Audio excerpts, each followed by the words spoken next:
Baik, terima kasih atas kesempatan yang diberikan kepada saya. Saya Maria Gracia Lameo dari kelas Pertanian 7A. Di sini saya akan mempresentasikan tentang penelitian kuantitatif. Nah, pada PPT ini menjelaskan pertanyaan-pertanyaan yang ada dalam buku. Pertama, langkah utama dalam penelitian kuantitatif. Apa saja langkah utama dalam penelitian kuantitatif? Yang pertama, teori, hipotesis, desain penelitian, pengukuran konsep, pemilihan lokasi, pemilihan subjek atau responden, mengelola instrumen atau mengumpulkan data, olah data, menganalisis data, dan yang terakhir kesimpulan. Berikutnya, sejauh mana langkah-langkah utama mengikuti aturan yang ketat? Uraian dari langkah-langkah utama dalam penelitian kuantitatif pada dasarnya adalah sebagai gambaran umum yang ideal dari suatu proses penelitian kuantitatif. Mungkin jarang atau bahkan tidak pernah ditemukan dalam bentuk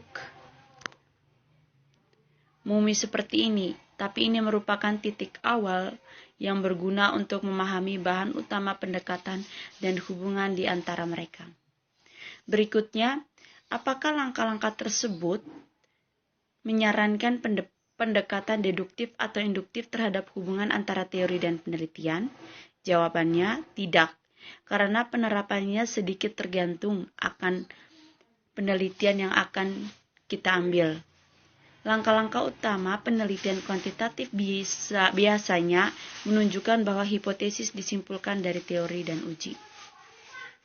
Yang kedua, konsep dan ukuran.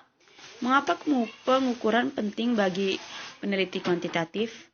Alasan yang pertama, pengukuran memungkinkan kita untuk menggambarkan perbedaan yang bagus antara orang-orang dalam hal karakteristik yang dimaksud. Kedua, pengukuran memberikan perangkat konsisten atau tolak ukur untuk membuat perbedaan.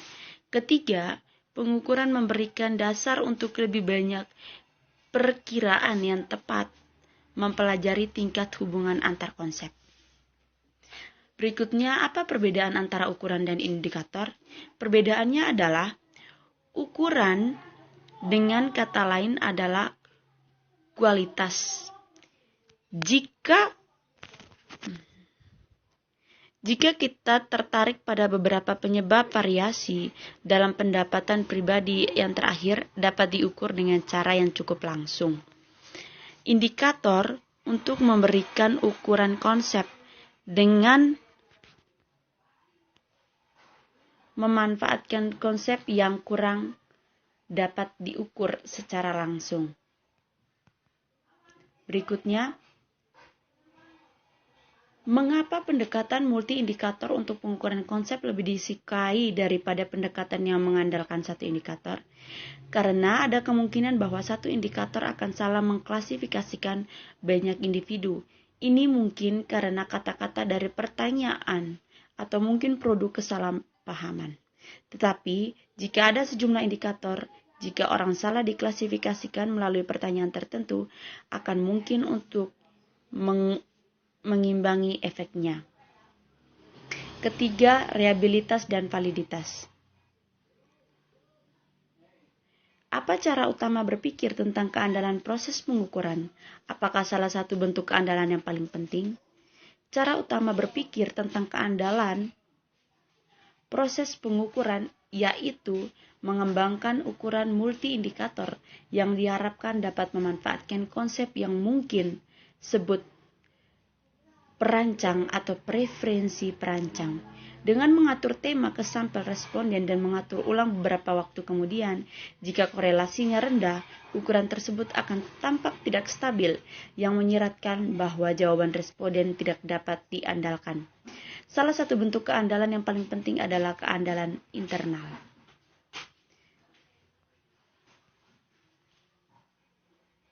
Kedua,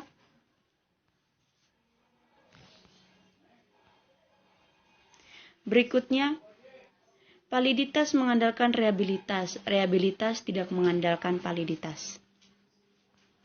Nah, Reliabilitas digunakan sebagai indikator dalam mempercayai nilai dari suatu tes karena memiliki konsistensi, sedangkan validitas digunakan untuk pengembangan dan pengevaluasian suatu tes.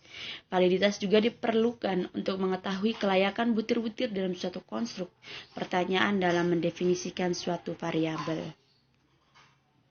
Apa kriteria utama untuk mengevaluasi validitas pengukuran? Yakni pembuktian yang didasarkan pada konten pengujian. Kedua, pembuktian yang didasarkan pada proses-proses respon. Ketiga, pembuktian yang didasarkan pada struktur internal. Keempat, pembuktian yang didasarkan pada hubungan terhadap variabel lain. Dan yang kelima, pembuktian yang didasarkan pada konsekuensi pemberian tes.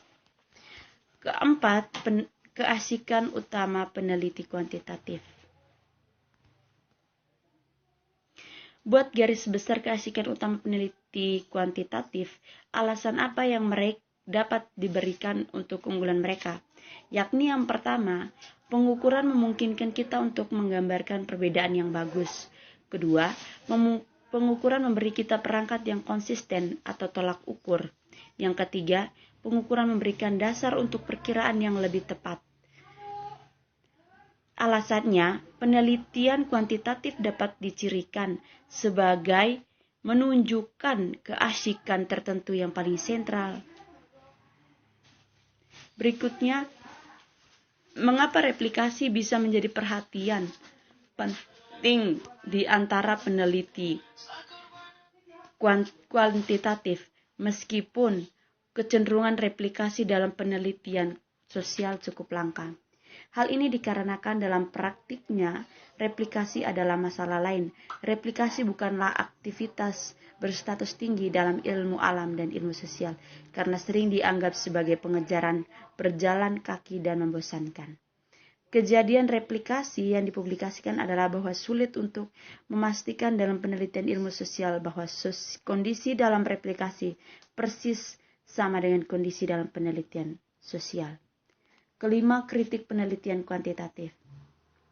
Masalah krusial dengan peneliti kuantitatif adalah kegagalan para praktisi untuk menangani masalah makna secara memadai bahasa. Kegagalan para praktisi atau peneliti kuantitatif dalam membedakan orang dan institusi sosial dari dunia alam dikarenakan prinsip metode ilmiah dapat dan harus diterapkan pada semua fenomena yang menjadi fokus penyelidikan. Hal ini membuat para peneliti kuantitatif mengabaikan perbedaan antara dunia sosial dan dunia alam. Berikut, seberapa sentralkah adopsi model penelitian ilmu alam oleh peneliti kuantitatif terhadap kritik peneliti kualitatif terhadap peneliti kuantitatif?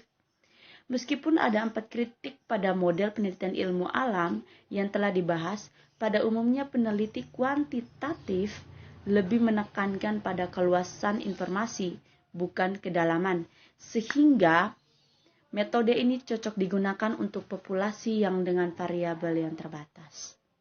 Yang keenam, apakah selalu seperti ini?